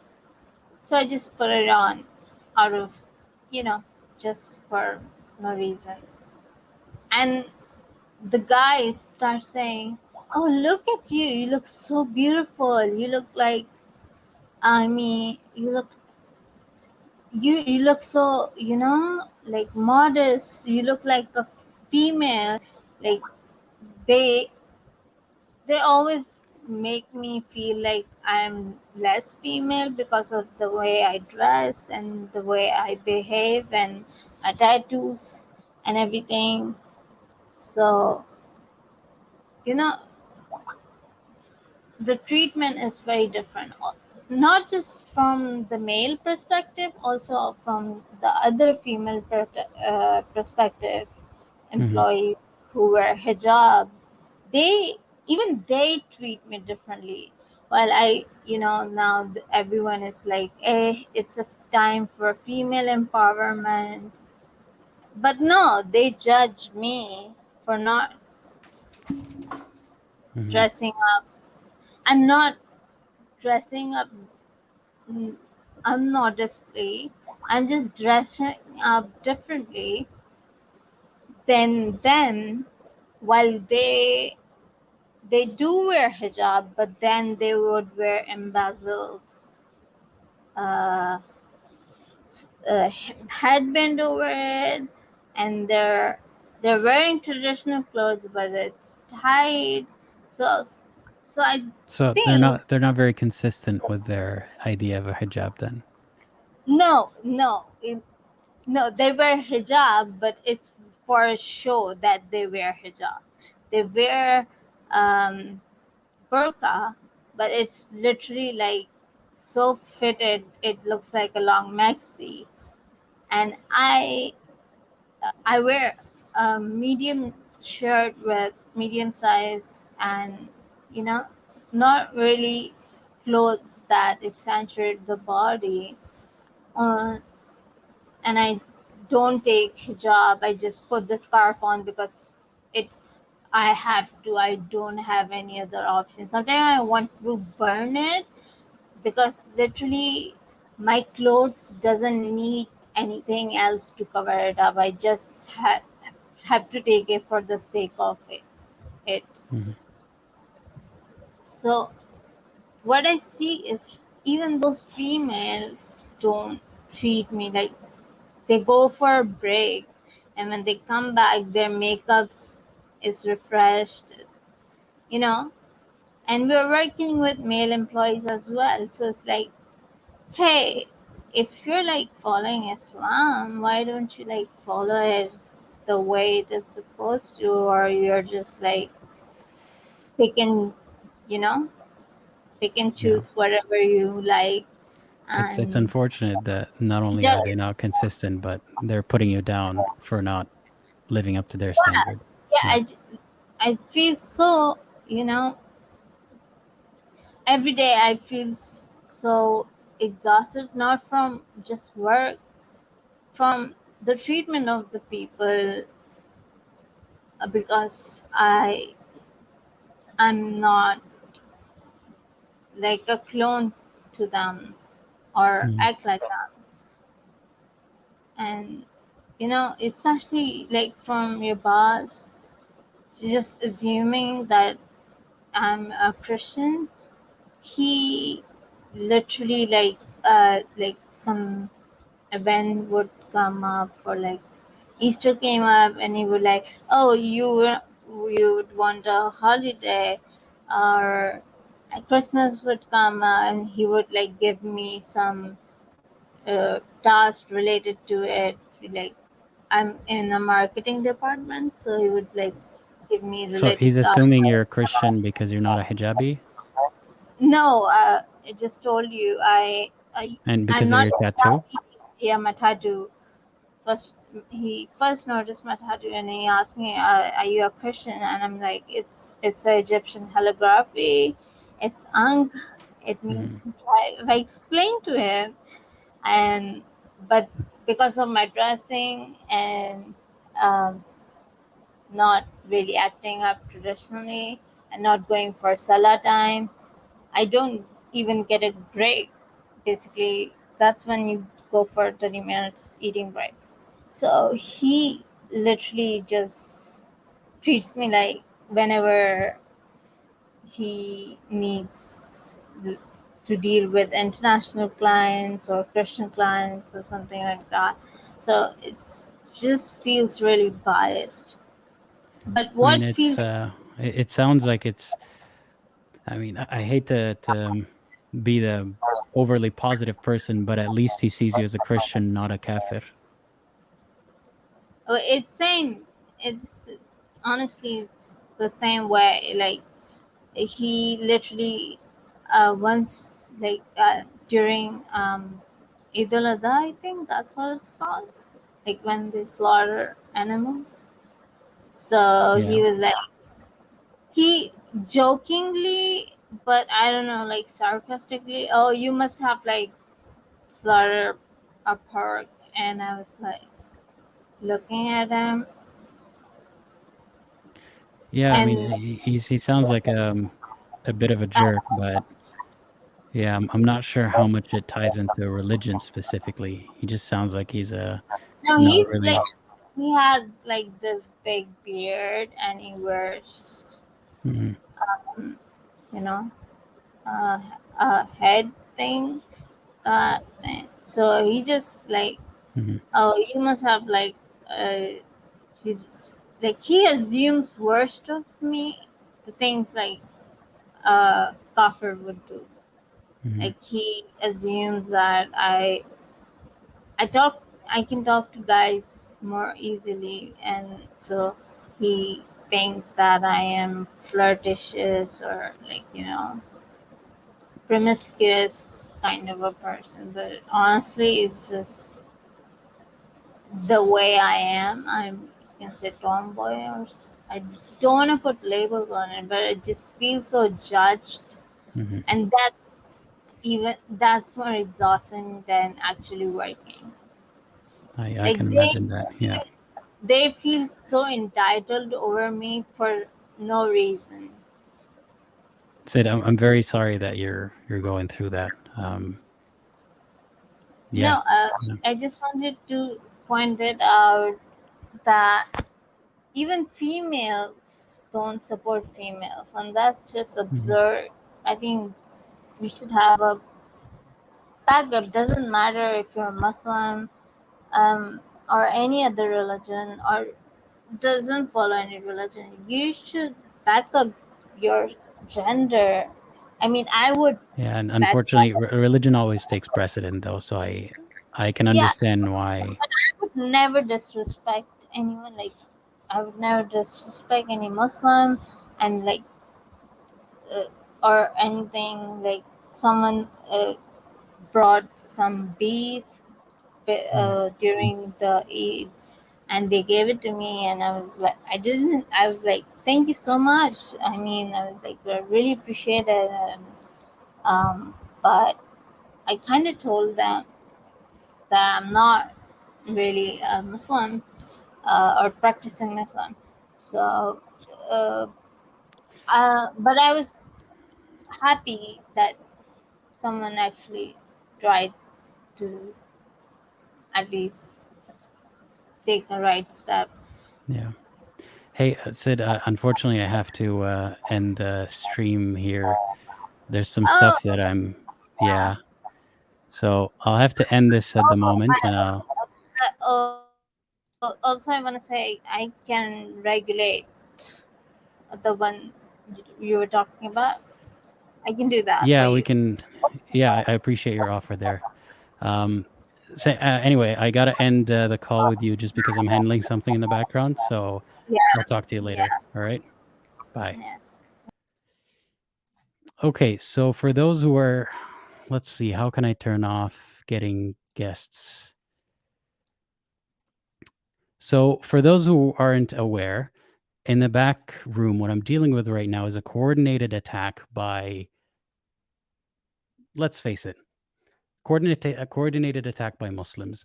They're sending more graphic things, not just there's some, to paint you a visual picture. There's my face on top of pornography. There's some stuff that has to do with murder and worse things. What do you think you're doing for your religion? I really don't know what to do. There's like a ton of them in the back room. I can assure you none of this is making me quit. I really appreciate this super chat. This is super generous. I'm sorry, I'm going to have to put that on pause for a second while I deal with this. You have no idea the amount of, like, I don't know how to deal with this. I don't know how to turn off people joining. I don't know how they're doing it. Like, I'm expecting better of YouTube. I'm expecting better of StreamYard. How is it allowing so many people to show me such horrible things in the private chat? I don't know. But you know what? I'm tired of being so diplomatic about it. The religion of peace strikes again. That's the truth of it. The truth of it is, when you're dealing with Islam, if they don't get to you in person, they're going to try to dox you. If they can't dox you, they'll try to ruin your space. They'll try to at least psychologically scar you. Like, the amount of stuff that I'm turning off right now, thankfully no one can see it. There's no moderators, there's nobody in the back room like who can see what I'm seeing. I've just seen more gory things in the past minute while I was speaking than I've seen in the past year. And maybe that's just privilege in my life, thankfully. But I don't understand how whoever's doing this, like, they're showing me terrorist propaganda too and stuff like that. I don't understand how they think that they're winning. Like, you know what? Screw this. They want this to be the face of Islam. I'll make this the face of Islam, because this is the truth. Islam is a hot pile of trash. And around that is a lot of flies. And that's what you get to deal with. You have to keep swatting the flies. I'm trying to be civil here, and all I'm getting is terrorism. It's plain and simple terrorism. I want to go back to this. I really appreciate this super chat. I'm sure it's going to help a lot. I'm sorry I can't get to reading it at the moment. I'm just trying to figure out what the hell's going on. But I'm not going to edit this part out. I just want you to know what's happening. I'm getting a coordinated attack right now. And I feel like they really want to shut down the channel. They really want to make sure that I don't do this again, but I will continue doing this despite what they're doing. Iman Music says, how can you tell it comes from Muslims? Well, I have it on a very good hunch that the trolls who use the same exact techniques on multiple ex-Muslim channels specifically, like, it doesn't happen in the context of other religions. It doesn't happen in the context of talking about atheism. It doesn't happen in the context talking about veganism. It happens only to ex-Muslims almost exclusively. Why? And they're showing me terrorist visuals. Why? Who does that? And before this, it was just, the more benign form of it would be a Muslim caller calling in and making random noises and or pretending to be someone they're not and putting on a character. I've had to deal with that. I'm a tiny channel, just 16,000 subscribers, and I've dealt with more of that than other people who have live streams on much, much bigger channels. Why is it that you can have a following of 100,000 or whatever non-Muslim people, not about Islam, and have a civil live stream, but as soon as you touch Islam, now you're getting all sorts of graphic images? That's not a coincidence. The motive is very clear. They want to shut us down, and they can't get to me in person. So I wouldn't even be surprised, to be honest, if this coordinated attack turns into some kind of doxing effort. I would not be surprised if my name and face are out there at some point soon.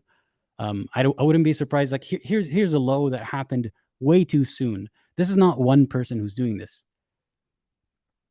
A long time ago, back when I was on Twitter, someone faked a screenshot, which is very easy to do. You don't even need software for that. You just need to change your profile picture to Aladdin's profile picture and then take a screenshot of a fake DM conversation that you're having with yourself. And they said that I have certain views about intercourse with animals and so on. And that's why I left Islam. And the morons believed it. It upset me not that they made the accusation, but that people's standard for evidence is so low that they believed a fake screenshot. And that was very early on. I had a couple hundred subscribers or something, and I still see that circulating now. So it's not one person who's doing this. It's a mindset. It's a hive mindset almost.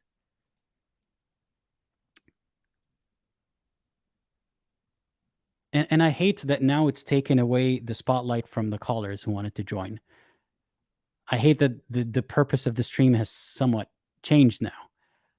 But I need to let off steam. I'm sick and tired of pretending like this is not a specifically problematic ideology.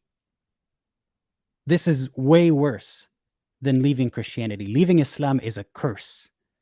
Being born a Muslim is a curse. We're not dealing with the same group of people here. We're not dealing with the same, like, you think Christian apologetics are sleazy? You think militant Christian followers are bad? Just look at the amount of vitriol that we get for not even... I'm so frustrated because I'm trying to do better. I get now why some people just completely join the other side.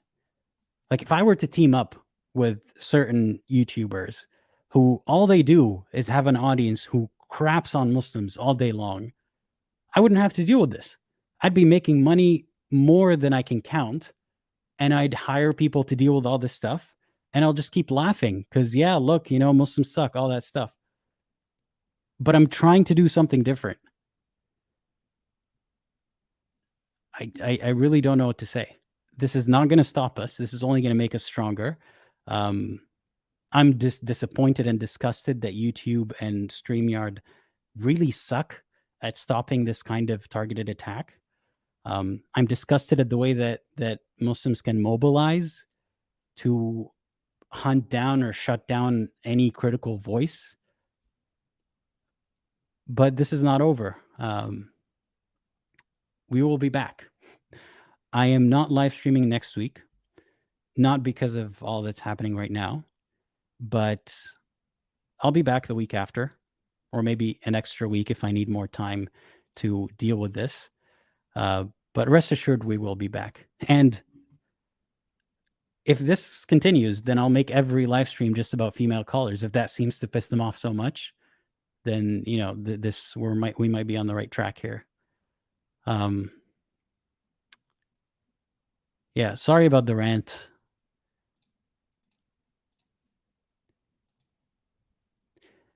Yeah, everyone asks me, how are you doing? How are things? Mostly fine, but it takes a toll, people. It takes a toll to deal with this kind of vitriol. And it disappoints me. I don't want people to see Muslims that way. I really don't. But I can't stop the Muslims among them from acting that way. Anyway, I have to go before I start repeating myself.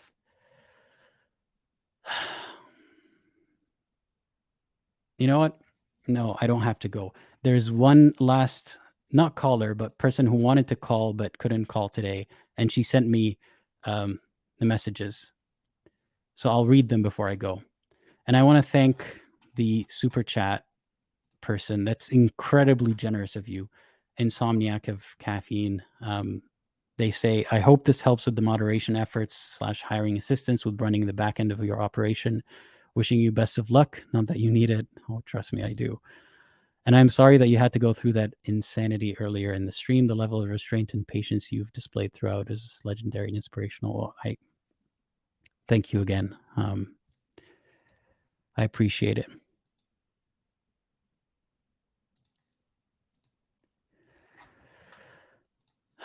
Funny little anecdote. The trolls in the background, they used to have Muslim names and Muslim YouTube account names, and now it says I'm Christian. Yeah, I totally believe you, buddy. I believe that a Christian is targeting a live stream where ex-Muslim and Muslim women are talking about Islam. No one has brought up Christianity during this live stream. Maybe I did in passing. Sure, that's enough motive for an army of Christian bots to dig up gross Islamic acts of terrorism and put them on my live stream. That makes a lot of sense. That makes as much sense as, the whole Islamic story, actually. All right. I'll read I'll read the message that the person, Samia, wanted to say. And I'm not going to let the trolls interrupt me this time. She says, I know it might seem random and you may not even have the time to read it. Luckily, I did. But I wanted to take this opportunity to share something deeply personal and transformative with you. I believe that everyone has a story to tell, and I felt compelled to share mine, even if it reaches just one person who might understand. It'll reach a lot more. My journey may not be as dramatic or tragic as some, but it has shaped me in profound ways, and I believe that sharing it can provide insight and inspiration throughout my life. I've experienced a significant shift in my beliefs and identity, and it has been a challenging yet empowering process. I was born and raised in a devout Muslim country surrounded by cultural and religious traditions. Excuse me.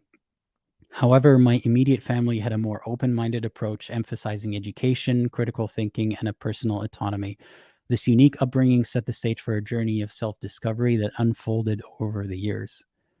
During my teenage years, I embraced my faith wholeheartedly. Influenced by my school's Islamic and Quranic events, I became a devout Muslim, immersing myself in its teachings and practices. It was a time of solace and certainty as I felt safe and connected to something greater. However, as I entered college and faced the pressures of academia, doubts started to creep in.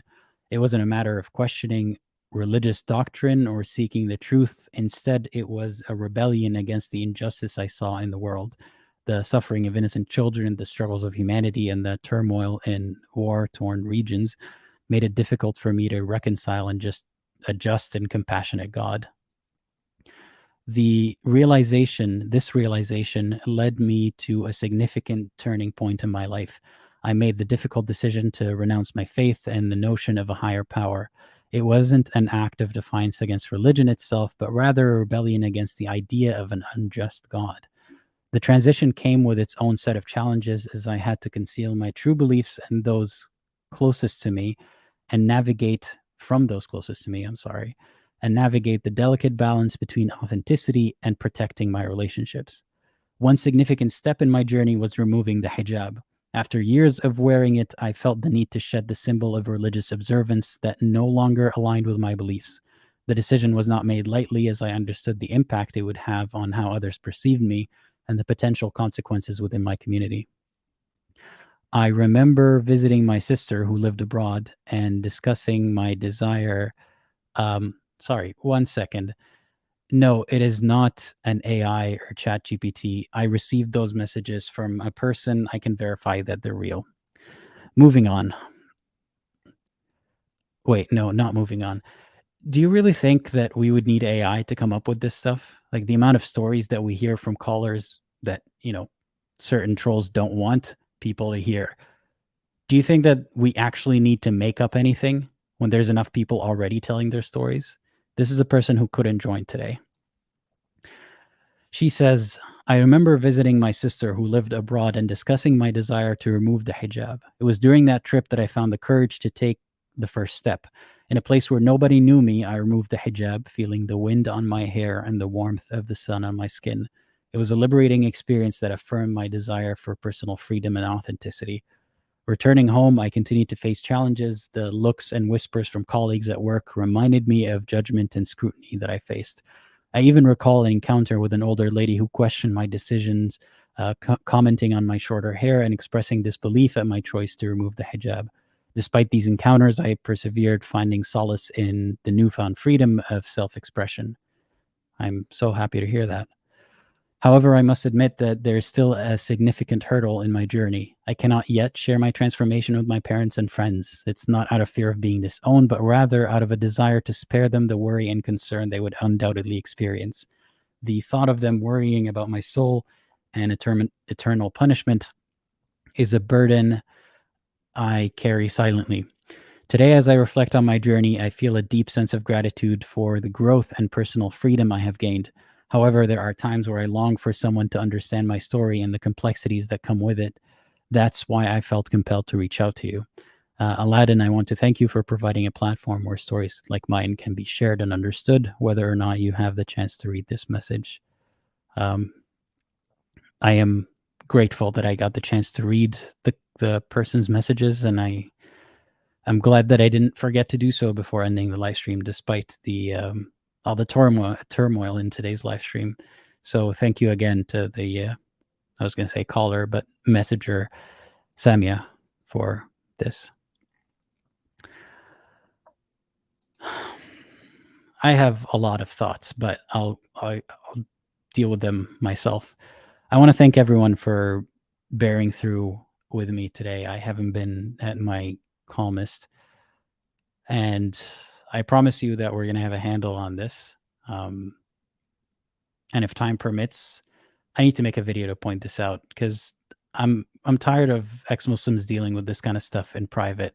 People need to know that this is one of the many ways that certain believers try to get to you when they can't physically get to you to stop you. Live stream in 2 weeks is going to be also for female Muslims and ex-Muslims to call in. I'll read a couple of super chats before I leave. Atrex, thank you very much for the super chat. The problem is that ex-Muslims still have Muslim friends. We want to be respected. It's hard when terrible people like that try so hard to give Muslims a bad name. Indeed. And Paul, thank you so much for the super chat as well. Very incredibly generous of you. Thank you for all you do, Aladdin. I don't have the words. All right. Thanks again to everyone for joining and for bearing with me. I will see you guys in 2 weeks. Till then, just giving you a heads up, there's going to be more content. I'm already working on the next animated video that I've actually mentioned the topic of today in our conversation, in one of the many conversations that we had today. And it's going to be the topic of the next animated video. So that, hopefully, if everything goes well, that's, inshallah, that's coming out in the next week or two. So stay tuned. Until then, as always, think critically and think for yourself.